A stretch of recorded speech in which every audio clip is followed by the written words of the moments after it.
ভোলায় BNP BJP সংঘর্ষে আহত অন্তত ৩০, বিজেপি অফিস ভাঙচুর। ফুল কোর্ট সভা ডেকেছেন প্রধান বিচারপতি। জাতীয় নির্বাচনের আগে না হলে গণভোটের কোনো মূল্য নেই, মন্তব্য জামায়াত আমিরের। আজ থেকে পর্যটকদের জন্য উন্মুক্ত সেন্ট মার্টিন, তবে রাত্রিযাপন বন্ধ। ভারত বাংলাদেশের কাঁটাতারের বেড়া আমরা রাখব না, মন্তব্য বিজেপি নেতার। দুর্বল শাসন ব্যবস্থাই বাংলাদেশে সরকার পরিবর্তনের কারণ, বললেন অজিত দোভাল।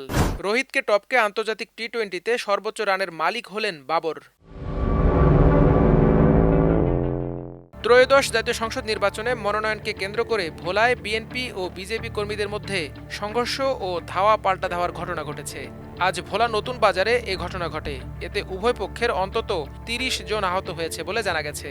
ভাঙচুর করা হয়েছে জেলা বিজেপির কার্যালয়। প্রত্যক্ষদর্শীরা জানান, বিএনপির ভোলা জেলার আহ্বায়ক আলহাজ গোলাম নবী আলমগীরের মনোনয়নের পক্ষে নেতাকর্মীরা মহাজনপতি দলীয় কার্যালয়ের সামনে সকাল ১১টার দিকে জড়ো হয়। এদিকে নতুন বাজারে জেলা বিজেপির কার্যালয়ের সামনে বিজেপির চেয়ারম্যান ব্যারিস্টার আন্দালিব রহমান পার্থর মনোনয়নের পক্ষে নেতাকর্মীরা স্লোগানে মুখরিত হয়ে জড়ো হতে থাকে। কিছুক্ষণ পর বিএনপি তাদের জেলা কার্যালয় থেকে মিছিল নিয়ে নতুন বাজারের বিজেপি কার্যালয়ের দিকে আসতে থাকে। এ সময় বিজেপির নেতাকর্মীরা তাদের অফিস ও নেতাকর্মীদের নিরাপত্তার স্বার্থে বিএনপির মিছিল নতুন বাজারের দিকে আসতে বাধা দেয়। এ নিয়ে উভয় পক্ষের মধ্যে ধাওয়া পাল্টা ধাওয়া ও ইট পাটকেল নিক্ষেপ হয়। এক পর্যায়ে বিএনপি নেতাকর্মীদের ধাওয়ায় বিজেপি নেতাকর্মীরা সরে গেলে জেলা বিজেপির কার্যালয়ের কিছু অংশ ভাঙচুর করে বিএনপি নেতাকর্মীরা। এ নিয়ে এখনও উভয় পক্ষের মধ্যে উত্তেজনা বিরাজ করছে। এ বিষয়ে জেলা বিজেপির সাধারণ সম্পাদক মোতাসিম বিল্লাহ আমার দেশকে জানান, আমরা BJP chairman barrister Andalib Rahman পার্থর পক্ষে প্রচার প্রচারণার জন্য একটি র্যালি করার প্রস্তুতি নিচ্ছি। এ সময় বিএনপি নেতাকর্মীরা অতি আগ্রহী হয়ে আমাদের উপর হামলা করে এবং আমাদের অফিস ভাঙচুর করে। এতে আমাদের অন্তত ৩০ নেতাকর্মী আহত হয়। আমি মনে করি ৫ আগস্টের পরে আমরা যে সুষ্ঠু ও সুন্দর নির্বাচনের দিকে যাচ্ছি, সেই সুষ্ঠু আর সুন্দর পরিবেশ সামনে আর থাকছে না। ফ্যাসিস্টদের সাথে নিয়ে বিএনপি তাদের উপর হামলা করেছে, এমন দাবি বিজেপি নেতার। এদিকে এই ঘটনায় জেলা বিএনপি তাৎক্ষণিক জেলা কার্যালয়ে সংবাদ সম্মেলন করেছে। সংবাদ সম্মেলনে বিএনপি নেতারা বলেন, আমাদের শান্তিপূর্ণ মিছিলে বিজেপি হামলা করেছে। এ ঘটনায় ভোলা সদর মডেল থানার ভারপ্রাপ্ত কর্মকর্তা আবু শাহাদাত মোহাম্মদ হুসাইন পারভেজ বলেন, বিজেপির ৩০ থেকে ৪০ জনের মতো আহত আছে। পরিবেশ পরিস্থিতি স্বাভাবিক রয়েছে, অতিরিক্ত পুলিশ মোতায়েন করা হয়েছে। এদিকে সুপ্রিম কোর্টের আপিল ও হাইকোর্ট বিভাগের সব বিচারপতিদের অংশগ্রহণে ফুল কোর্ট সভা ডেকেছেন প্রধান বিচারপতি ডক্টর সৈয়দ রেফাত আহমেদ। আগামী ৪ নভেম্বর বিকেল ৩টায় সুপ্রিম কোর্টের কনফারেন্স রুমে ফুল কোর্ট সভা অনুষ্ঠিত হবে।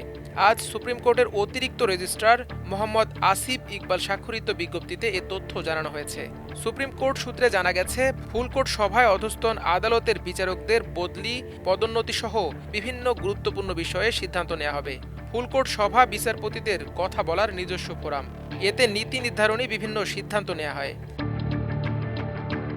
এদিকে জাতীয় নির্বাচনের আগে গণভোট না হলে এর কোনো মূল্য নেই বলে মন্তব্য করেছেন বাংলাদেশ জামায়াত ইসলামীর আমির ডাক্তার শফিকুর রহমান। স্থানীয় সময় শুক্রবার বেলা ১১টায় পূর্ব লন্ডনের হোয়াইট চ্যাপেল রোডস্থ হায়াত প্যালেস হোটেলে এক সংবাদ সম্মেলনে তিনি কথা বলেন। শফিকুর রহমান বলেন, জামায়াত কখনো মিথ্যা আশ্বাস দেয় না, জামায়াত যা করতে পারবে তাই বলে। আমরা জনগণের নৈতিক আশা আকাঙ্ক্ষার বাইরে কোনো কিছু কল্পনাও করি না। জামাত ক্ষমতায় গেলে দুর্নীতির বিরুদ্ধে যুদ্ধ ঘোষণা করবে এবং তা কাজের মাধ্যমে প্রমাণ করে দেয়া হবে। প্রবাসীদের অধিকার প্রসঙ্গে তিনি বলেন, প্রবাসীরা দেশের অর্থনীতির একটি বড় চালিকা শক্তি। প্রবাসীদের অধিকারের প্রশ্নে কোনো আপোষ হবে না। প্রবাসীরা যাতে তাদের ভোটের অধিকার পান, এ বিষয়ে আমরা সবসময় সোচ্চার। পরিবর্তিত পরিস্থিতিতে আল্লাহ পরিবেশ অনুকূলে নিয়ে আসায় আমরা প্রবাসীদের প্রত্যেকটি অধিকার নিয়ে সংশ্লিষ্ট সব পর্যায়ে জোরালোভাবে কথা বলেছি। তিনি বলেন, আমাদের স্পষ্ট কথা হচ্ছে, যাদের পাঠানো অর্থে দেশের অর্থনীতির ভিত মজবুত হয় তাদের ভোটের বাইরে রাখার কোনো সুযোগ নেই। গুম খুনের অভিযোগে অভিযুক্ত ২৫ সেনা কর্মকর্তার বিচার প্রসঙ্গে জামায়াত আমির বলেন, আমরা যে কোনো অপরাধের বিরুদ্ধে মানুষের অধিকার যারা নষ্ট করেছেন, কোনো ধরনের অপরাধ ছাড়া যারা মানুষের ওপর হত্যা, নির্যাতন, নিপীড়ন চালিয়েছেন, যা ছিল ভয়ানক মানবাধিকার লঙ্ঘন, এ ধরনের অপরাধের সঙ্গে যারা জড়িত ছিল তারা সেনাবাহিনীর লোক না অন্য কেউ সেটা ম্যাটার করে না। যা হয়েছে সেগুলো আমাদের কাছে অপরাধ, আর যারা করেছে তারা প্রত্যেকেই অপরাধী। এই কথাগুলো যত জায়গায় বলার দরকার আমরা বলেছি। এদিকে সরকারি সিদ্ধান্ত মতে আজ থেকে পর্যটকদের জন্য আবার উন্মুক্ত হচ্ছে প্রবাল দ্বীপ সেন্ট মার্টিন। তবে আজ কোনো পর্যটক যাচ্ছেন না এই দ্বীপে। কোনো জাহাজ মালিক অনুমতি না নেয়ায় আজও পর্যটক শূন্যই থাকছে দেশের অন্যতম জনপ্রিয় এই পর্যটন কেন্দ্র। শর্তের বেড়াজালে নভেম্বরে সেন্ট মার্টিনে গেলেও পর্যটকদের রাত্রি যাপনের সুযোগ নেই। দিনে গিয়ে দিনেই ফিরতে হবে কক্সবাজারে। ফলে দীর্ঘ সমুদ্র যাত্রা করে এ সময়ে দ্বীপ ভ্রমণে আগ্রহী নন পর্যটকরা। সরকারি সিদ্ধান্তের প্রেক্ষিতে পর্যটকবাহী জাহাজ চালুর প্রস্তুতি নেওয়া হলেও নভেম্বরে জাহাজ চলবে না। সংশ্লিষ্টরা জানিয়েছেন দিনের বেলায় গিয়ে একই দিনে ফেরার শর্তে পর্যটকদের আগ্রহ কম। ফলে প্রস্তুতি থাকলেও যাত্রী পাওয়া যাবে না। তারা মূলত ডিসেম্বর ও জানুয়ারি এই 2 মাসকে কেন্দ্র করে জাহাজ চলাচলের প্রস্তুতি নিচ্ছেন। এই 2 মাসে সেন্ট মার্টিনে রাত্রি যাপনের অনুমতি থাকবে। এদিকে আগামী বিধানসভা নির্বাচনে বিজেপি ক্ষমতায় এলে ভারত বাংলাদেশের মধ্যে কাটা তারের বেড়া খুলে ফেলা হবে, এমনই বিতর্কিত মন্তব্য করেছেন পশ্চিমবঙ্গের নদিয়া জেলার রানাঘাটের বিজেপি সদস্য জগন্নাথ সরকার। কেন্দ্রীয় নির্বাচন কমিশন পশ্চিমবঙ্গ সহ ভারতের আরও 12টি রাজ্য এবং 3টি কেন্দ্রীয় শাসিত অঞ্চলে স্পেশাল ইন্টেন্সিভ রিভিশনের ঘোষণা দিয়েছেন। বাংলাদেশি অনুপ্রবেশকারী এবং রোহিঙ্গাদের ভোটার তালিকা থেকে বাদ দেওয়ার দাবি তুলেছে বিজেপি। এরই মধ্যে বাংলাদেশ ভারত আন্তর্জাতিক সীমান্ত নিয়ে বিস্ফোরক এই মন্তব্য করলেন রানাঘাটের এই বিজেপির সংসদ সদস্য। জগন্নাথ সরকার বলেন, আমরা কথা দিচ্ছি এবারের বিধানসভা নির্বাচনে আমরা যদি ক্ষমতায় আসি তাহলে বাংলাদেশের সঙ্গে কাটা তারের বেড়া আমরা রাখব না। এটি এক ছিল, আগামী দিনেও এক হয়ে যাবে। তিনি আরও বলেন, ঠিক তেমনি আরও একটা কথা বলে দিচ্ছি, যদি তৃণমূল কংগ্রেস জয়লাভ করে সেক্ষেত্রে বেড়া থাকবে না, কিন্তু সেটা বাংলাদেশ হয়ে যাবে। জগন্নাথ সরকারের এই বিতর্কিত মন্তব্যের তীব্র সমালোচনা করেছে তৃণমূল কংগ্রেস। নদিয়া জেলার তৃণমূল কংগ্রেসের যুব সভাপতি শুভদীপ সরকার বলেন, উনি বিভিন্ন সময় ভুল কথা বলে থাকেন, ওনার সুস্থতা কামনা করি। জগন্নাথবাবু নিজেও জানেন না সীমান্ত রক্ষায় কারা থাকে। এখানে রাজ্যের কোনো বিষয় নয়, সেটা আগে ওনার জানা উচিত। সীমান্ত রক্ষায় কেন্দ্রীয় বাহিনী থাকে, তা নিয়ন্ত্রণ করে কেন্দ্রের বিজেপি সরকার।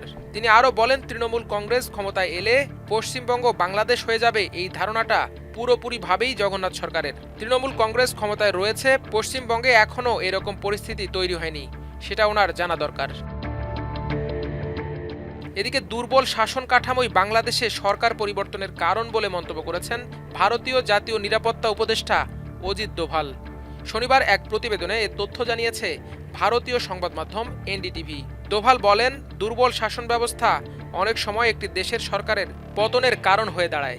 বাংলাদেশ, নেপাল ও শ্রীলঙ্কা সহ দক্ষিণ এশিয়ার কয়েকটি দেশে অনানুষ্ঠানিক উপায়ে সরকার পরিবর্তনের পেছনেও এমন দুর্বল প্রশাসনিক কাঠামোর ভূমিকা ছিল। তিনি আরও বলেন, রাষ্ট্র গঠনের মূল শক্তি নিহিত থাকে কার্যকর শাসন ব্যবস্থায়, যা জনগণের আস্থা ও অংশগ্রহণ নিশ্চিত করে। এদিকে আন্তর্জাতিক ক্রিকেটে ফিরেই রেকর্ডের মালিক হলেন পাকিস্তানের সাবেক অধিনায়ক বাবর আজম। সিরিজের দ্বিতীয় টি-20তে দক্ষিণ আফ্রিকার বিপক্ষে মাত্র 9 রান করে ভারতের রোহিত শর্মাকে পেছনে ফেলে তিনি এখন টি-20তে সর্বোচ্চ রান সংগ্রাহক। লাহোরের গাদ্দাফি স্টেডিয়ামে শুক্রবার বাবর আজমের এই রেকর্ড গড়ার দিনে সাইম আইয়ুবের অপরাজিত 71 রানের ইনিংসে ভর করে 41 বল বাকি থাকতে 9 উইকেটের সহজ জয় তুলে নেয় পাকিস্তান। ম্যাচে জয়ের জন্য মাত্র 111 রানের লক্ষ্য তাড়া করতে নামে পাকিস্তান। গ্যালারিতে তখন থেকেই বাবর আজমের ব্যাটিং দেখতে বাবর বাবর স্লোগান শোনা যাচ্ছিল। টি-20তে সর্বোচ্চ রান সংগ্রাহক হতে বাবরের প্রয়োজন ছিল মাত্র 9 রান। তিনি মাঠে নেমেই প্রথম বলে অসাধারণ এক কাভার ড্রাইভে 4 মারেন। এরপর আরও 11 বল খেলে তিনি রোহিত শর্মাকে ছাড়িয়ে যান। বাবরের আন্তর্জাতিক টি-20তে রান এখন 123 ইনিংসে 4234। এর আগে 151 ইনিংস খেলে 4231 রান নিয়ে শীর্ষে ছিলেন আন্তর্জাতিক টি-20 থেকে অবসর নেয়া রোহিত শর্মা।